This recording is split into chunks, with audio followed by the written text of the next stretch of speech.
बिस्मिल्लाहिर्रहमानिर्रहीम। Dear students, अस्सलाम वालेकुम।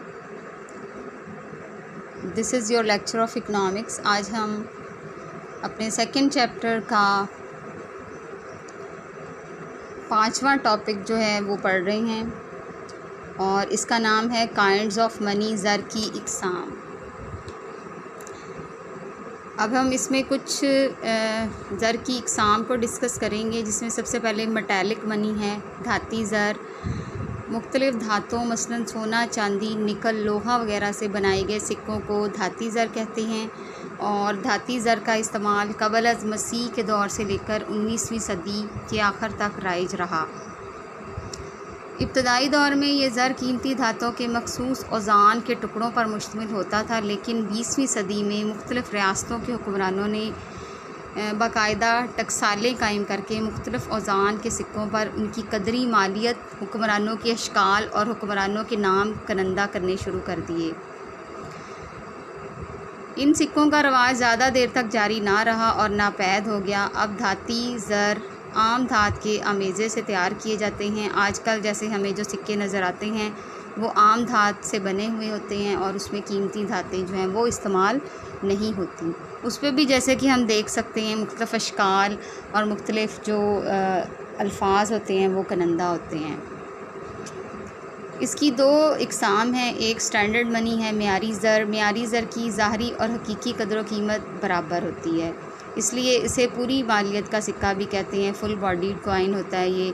इस किस्म के सिक्के में जो शय भी बतौर ज़र इस्तेमाल की जा रही हो उसकी धाती मालियत उस सिक्के पर लिखी गई मालियत के बराबर होती है, यानी जितनी उसमें धात यूज़ होती है उतनी ही मालियत का वो सिक्का होता है और उसके ऊपर उसकी कीमत जो है वो दर्ज होती है। 1893 से कबल बरसगीर में इस्तेमाल होने वाला जो सिक्का था वो पूरी मालियत का था, लेकिन अब आजकल जो सिक्के जो हैं वो इस्तेमाल हो रहे हैं वो उनमें वो मेयारी सिक्के नहीं हैं और उसमें जिस मालियत की धात इस्तेमाल हुई होती है वो उसकी अपनी जो मालियत होती है उससे कम होती है। इसको हम टोकन मनी कहते हैं, अलामती ज़र। अलामती ज़र की ज़ाहरी कदर व कीमत इसकी हकीकी कदर या सिक्के में मौजूद कीमत से कहीं ज़्यादा होती है। मसलन पाकिस्तान में राइज तमाम धाती सिक्के और जो कागज़ी नोट हैं वो उनकी जो ज़ाहरी कदर है उनकी अंदरूनी या हकीकी कदर से ज़्यादा है, क्योंकि इन सिक्कों और नोटों पर जो मालियत दर्ज है उतनी मालियत की धात या कागज़ी कदर इनमें शामिल नहीं है, तो इसको हम टोकन मनी कहते हैं या अलामती ज़र। इस वक्त दुनिया के तमाम ममालिक में अलामती ज़र ही ज़ेरे गर्दिश है। इसके बाद पेपर मनी है, कागज़ी ज़र। कागज़ी ज़र हुकूमत या हुकूमत का मरकज़ी बैंक जारी करता है, जो कि अशिया और खिदमात की ख़रीदो फ़रोख्त में बतौर आला तबादला बग़ैर किसी हीलो हुज्जत के कबूल किया जाता है, क्योंकि इसे हुकूमत की सपोर्ट हासिल होती है। पाकिस्तान में सिक्के हुकूमत पाकिस्तान और कागज़ी नोट मुल्क का मरकज़ी बैंक यानी स्टेट बैंक ऑफ पाकिस्तान जारी करता है और कागज़ी ज़र के इजरा के लिए प्रोपोर्शनल रिज़र्व सिस्टम को अपनाते हुए जारी करदा नोटों की कुल मालियत का कम से कम 30% हिस्सा जो है वो ज़र महफूज के तौर पर मंजूर शुदा ज़र तबादला सोने चांदी की शक्ल में ज़मानत के तौर पर रखना पड़ता है।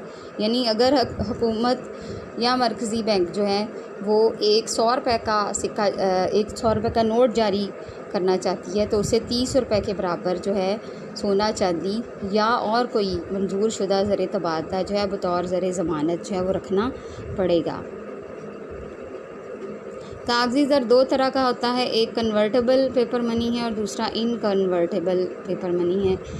कन्वर्टेबल से मुराद बदल पजीर कागज़ी ज़र है। इससे मुराद वो कागज़ी ज़र है जिसे हुकूमत या मरकज़ी बैंक मुतालबे की सूरत में सोने चांदी या मंजूर शुदा ज़र तबादला की शक्ल में बदलने का पाबंद होता है, यानी हुकूमत को हर हाल में इस ज़र को बदल कर देना पड़ता है। लेकिन जो इनकन्वर्टेबल पेपर मनी है इनसे मुराद ऐसे कागज़ी नोट हैं जिन्हें हुकूमत या मरकज़ी बैंक जारी तो करता है, लेकिन इनके एवज़ मुतालबे पर वो सोना चांदी या कोई मंजूर शुदा ज़र तबादला देने का पाबंद नहीं होता। याद रहे, हुकूमत ऐसे नोटों को जारी करते वक्त इनकी पुश्त पर सोना चांदी या ज़र तबादला जो है वो ज़र महफूज नहीं रखती, लेकिन अशिया के लेन देन में सब लोग इसे पाबंदी से कबूल करते हैं और इसलिए इसे गैर बदल पजीर ज़र को हम लीगल टेंडर भी कहते हैं, यानी कानूनी ज़र। क्योंकि इससे हुकूमत की पुश्त पनाही जो है वो हासिल होती है। पाकिस्तान में 1, 2, 5 रुपए के नोट ख़त्म करके अब सिक्के जारी कर दिए हैं, जिन्हें मुतालबे पर हुकूमत के जारी करदा रुपयों के इवज़ तो बदला जा सकता है, लेकिन इनको सोना चांदी या किसी और मंजूर शुदा ज़र में तब्दील नहीं किया जा सकता। इसके बाद लीगल टेंडर है, यानी कानूनी ज़र। इससे मुराद ऐसा ज़र होता है जिसे कर्ज़ों की अदायगी, कीमतों को अदा करने और आम लेन देन में हुकूमत की तरफ से कानूनन कबूल करना पड़ता है, और अगर इसको कबूल ना किया जाए तो उसे जुर्म तस्वर किया जाता है। इस वक्त पाकिस्तान में राइज तमाम सिक्के और करेंसी नोट जो हैं वो इसी कैटेगरी में आते हैं। इसे कानूनी ज़र कहते हैं, और इसकी कबूल करने की जो वजूहात होती हैं वो ये होती हैं। एक तो ये कि ऐसे ज़र को कानूनी पुश्त पनाही हासिल होती है और कोई शख्स इसे अशिया के लेन देन के मामले में लेने से इनकार नहीं कर सकता।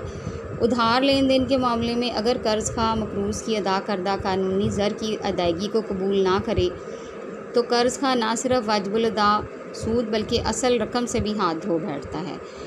हुकूमत अपने फ़राइज़ को सरअंजाम देने के लिए इसी कानूनी ज़र को वाजबात की वसूली और अखराजात की अदायगी में इस्तेमाल करती है। कानूनी ज़र को हुक्मी ज़र भी कहते हैं, क्योंकि हुकूमत ने इसको आम लेन देन में कबूल करने का ऐलान किया होता है, इसलिए मुल्क में राइज कानून की रूह से इसे कबूल करना पड़ता है। क्योंकि कानूनी ज़र को कबूल ना करना जुर्म तस्वर होता है, इसलिए ये कानूनी ज़र बाज़ औक़ात मुश्किलात का बायस बनता है। मसलन छोटे सिक्कों की सूरत में एक बड़ी रकम की अदायगी वसूल करंदा के लिए मुसीबत का बायस बन सकती है।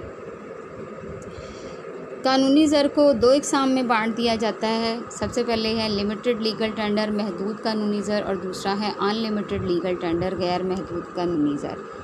अशिया और खिदमात के लेन देन के मामले में ऐसे ज़र को एक ख़ास मालियत की हद तक ही कानूनन कबूल किया जाता है, लेकिन अगर इस ज़र की अदायगी अपने हद से तजावज़ कर जाए तो रकम का वसूल करंदा इसे कबूल करने से इनकार कर सकता है। मिसाल के तौर पर अगर असलम ने अकरम को 5,000 रुपये देने हों, अब अगर असलम अकरम को 5,000 रुपये की मालियत के बराबर छोटे सिक्के अदा करता है तो अकरम को कानूनी तौर पर यह हक़ हासिल है कि वो बवजह ज़हमत शुमार करने से इस रकम को लेने से इनकार कर दे। इसलिए छोटे सिक्के एक मुकर्ररा हद तक ही किसी अदायगी में दिए जा सकते हैं।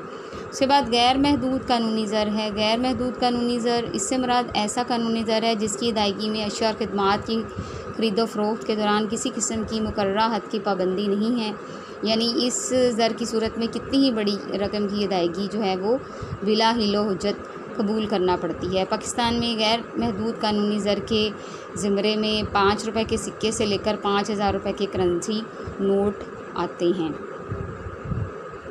और इसमें ये बात याद रखनी चाहिए कि लेन देन के मामले में गैर महदूद कानूनी ज़र लेने से इनकार की सूरत में इसको एक जुर्म तस्वर किया जाता है और इसके ख़िलाफ़ कानूनी चाराजोई भी की जा सकती है। उसके बाद क्रेडिट मनी है। क्रेडिट मनी जो है वो एतबारी ज़र इसको कहते हैं। ये कर्ज़ खा यानी क्रेडिटर और डेटर के दरमियान भरोसे या एतबार की बुनियाद पर गर्दिश करता है। ये ज़र बैंकों के जारी करदा चेक, ड्राफ्ट, हुंडियों, क्रेडिट कार्ड्स वगैरह पर मुश्तमिल होता है, लिहाजा एतबारी ज़र महज एतबार की बुनियाद पर गर्दिश करता है। कानूनी तौर पर कोई भी शख्स एतबारी ज़र को लेने से इनकार कर सकता है। अगर वसूल करने वाले को एतबारी ज़र देने वाले पर भरोसा ना हो, क्योंकि वसूल करने वाले को एतबारी ज़र यानी चेक, ड्राफ्ट वगैरह की सूरत में रकम वसूल करने या ना करने का पूरा इख्तियार होता है, इसलिए एतबारी ज़र को हम इख्तियारी ज़र भी कहते हैं। इसके बाद करीबी ज़र है, नियर मनी।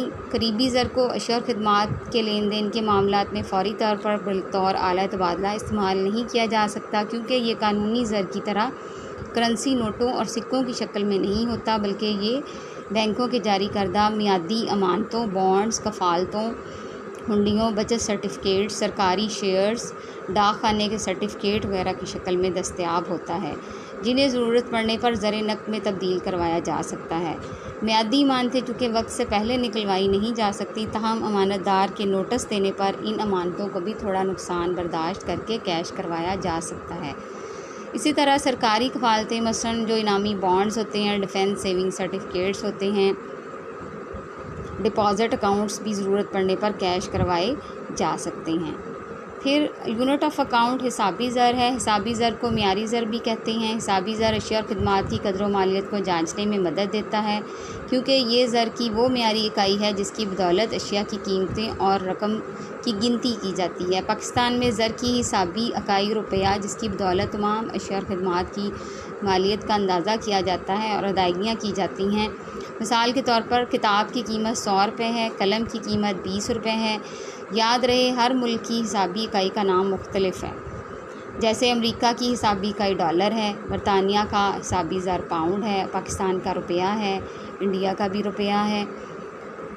इसी तरह आगे क्रेडिट कार्ड है। क्रेडिट कार्ड अशिया और खिदमात की अदायगियों को चुकाने की एक जदीद शक्ल है। बैंकों की इस सहूलत के बायस क्रेडिट कार्ड का मालिक बैंक की मखसूस करदा जगहों से ज़र नक़द लिए बगैर, उठाए बगैर रकम की अदायगी मुकर्ररा हद के अंदर कर सकता है। फ़रोख्तकार अपनी अशिया और खिदमात की कीमतें बैंकों से वसूल कर लेते हैं, जबकि क्रेडिट कार्ड होल्डर्स को ये रकम सूद समेत बैंक को वापस करना पड़ती है।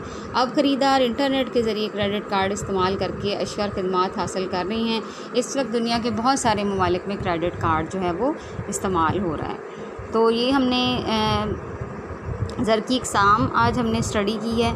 आपने इसको अच्छे से लर्न करना है, ठीक है। और ये 7 किस्में हैं और ये जो है शॉर्ट क्वेश्चंस में भी आ सकती हैं, छोटी छोटी डेफिनेशंस के तौर पे, जैसे एतबारी ज़र से क्या मुराद है, क्रेडिट कार्ड से क्या मुराद है।